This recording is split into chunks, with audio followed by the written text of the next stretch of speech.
Hi, I'm Tootie Wilson of Tootylicious, which you can find online.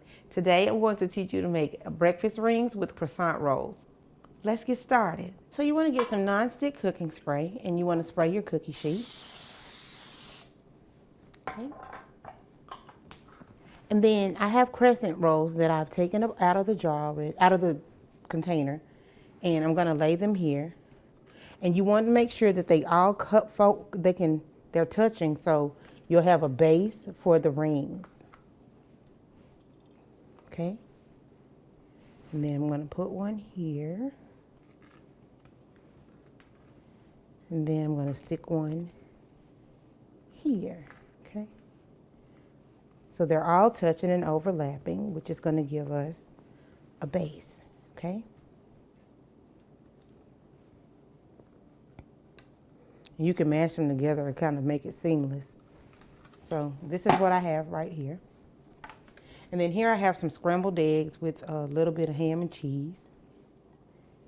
And I'm going to put that here in the middle of my ring.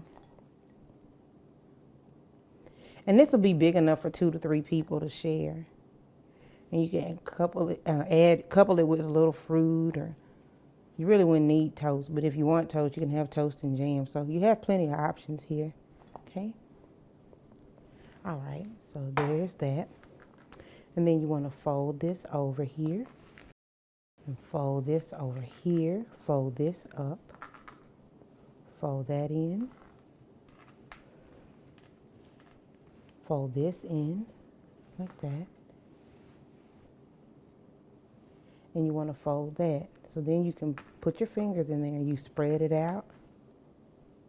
And if you want to, if you don't want it closed all the way on both sides, you can actually pull these out and you can layer it and just go around it so that they overlap each other on the outside like that.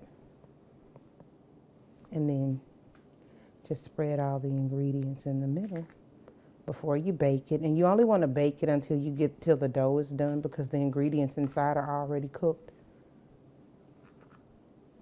So there you go. That's how you make breakfast rings with croissant rolls.